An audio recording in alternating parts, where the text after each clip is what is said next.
Who am I?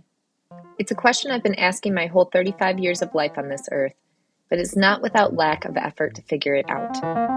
I've held over 30 jobs, from actor to singer, model, brand ambassador, account executive, junior art director, project manager, general restaurant manager, server, host, retail manager, barista, a social worker, a therapist, nanny. But what's my identity?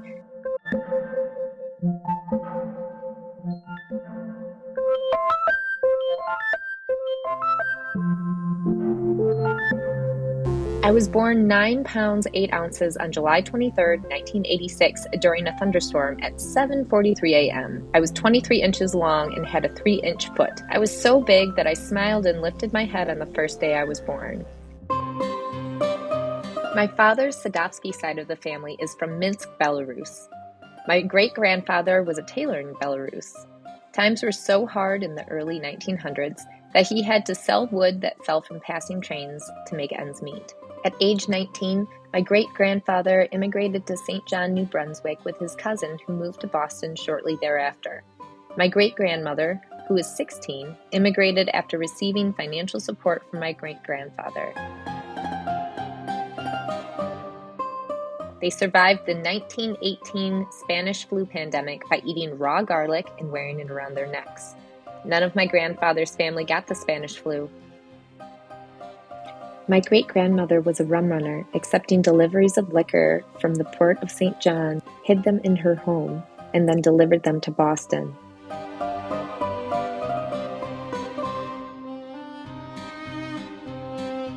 My father's mother's family, with the last name of Devine, came from Northern Ireland from Derry in County Antrim. A ship that traveled from Derry to St. John, New Brunswick, transported my great-great-grandfather to Canada. During the Irish Civil War, the Devines were heavily involved with the IRA.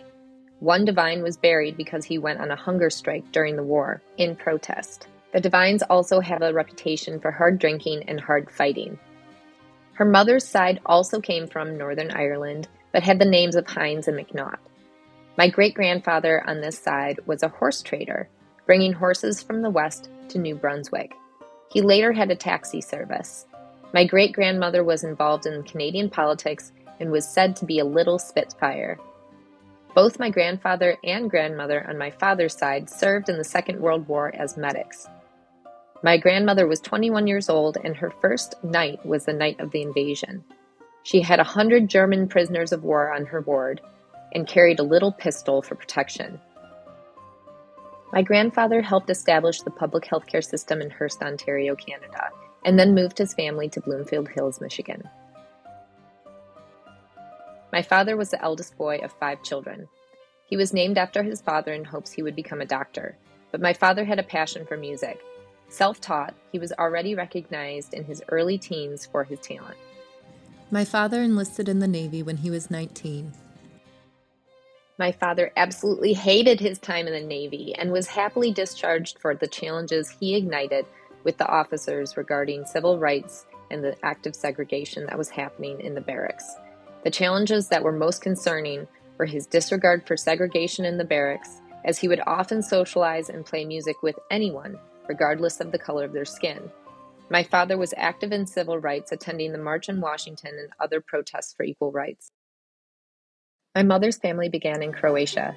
My great-grandfather, Matthew Klepak, was a Lipizzaner horse trainer and loved music and was married to Rose Klepak.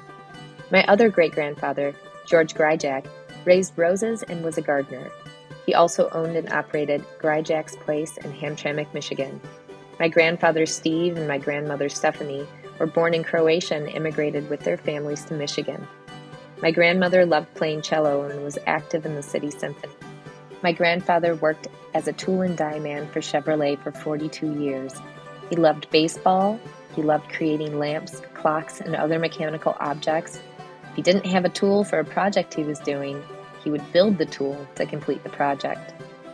My mother was second youngest of 5 and was very active in the church and the local community. She attended Schoolcraft College and studied with the Sisters of Nazareth in Kalamazoo, Michigan.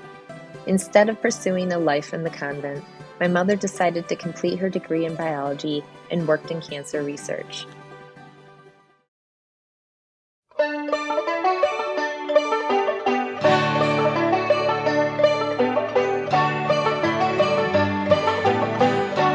My father opened the Rochester Folk Workshop in 1973, and my mother and father married in 1976. My parents owned and operated the store together, and my sister and I were raised in the same building. They had a band called Calico before my father pursued solo music for the remainder of his life.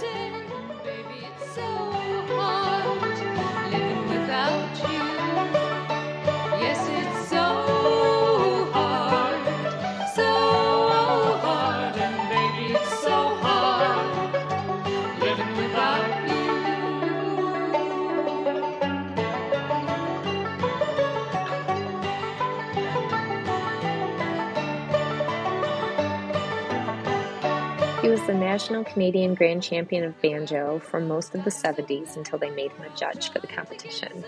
And he voted for the Grammys as part of the National Recording Academy of Arts and Sciences. My mother and father enjoyed exploring new hobbies of theirs and sharing them with me and my sister as well.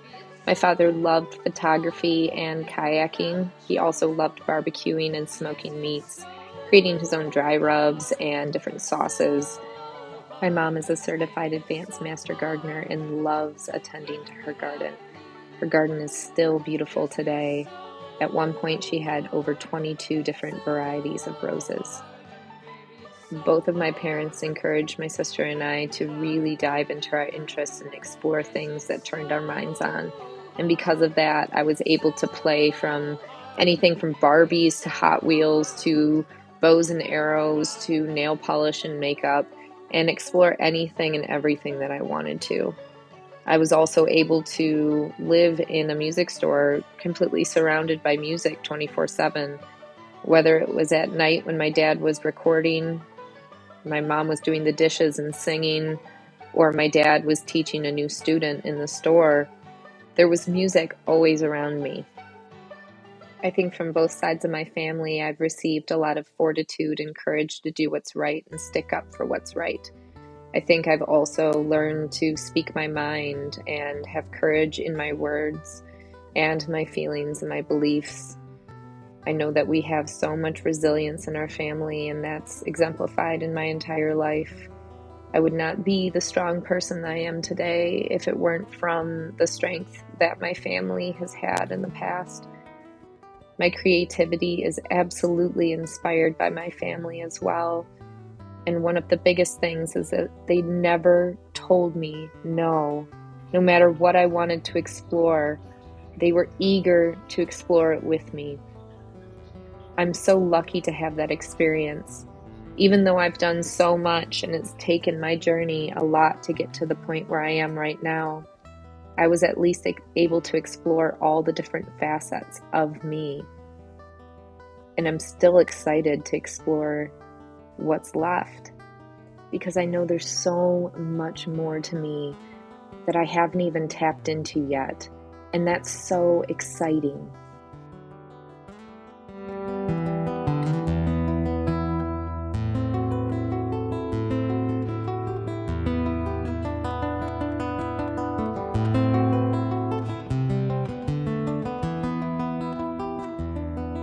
But there's another big part of my life that I never get a chance to talk about. And that's about my relationship with my spiritual life. When I was younger, I went to an all-Catholic school and was confirmed Catholic, but something didn't really sit right. I remember on confirmation day arguing too many points in my head, things just not making sense, and feeling a deeper connection, a deeper calling to understand more and more about the world. Through observation, I began to understand that what I believed in was love. I believed in science, and I believed in the gravity of effect everything has on everything else. I began to understand that what I was feeling was my belief in the universe, or what pantheism calls the all. The idea is that everything in the universe is made up of carbon and energy, basically the same stuff, and that carbon and energy has created and will create everything in the universe. As the universe is ever growing and changing, so are we, and we are mere reflections of that universe. As we are all made up of the same stuff, that means that every rock, tree, pile of leaves, person, animal, insect are versions of what I could have been if that moment in time where I was created was shuffled around just slightly. With just one tweak of our DNA, we could be something completely different. The way I see it, we are all part of one large living organism, the universe. Heaven and hell are what you make your time on earth. You are the kingdom of God. You are God. You are the creator of your own facet in this world, a tiny piece in a larger puzzle. No single organism able to exist alone. We are all interdependent, and not just the humans. Every living organism, every molecule, every atom, every little bit of energy is all working for the larger picture. We cannot be without the other. We are the other and also ourselves. We are all. We are the all.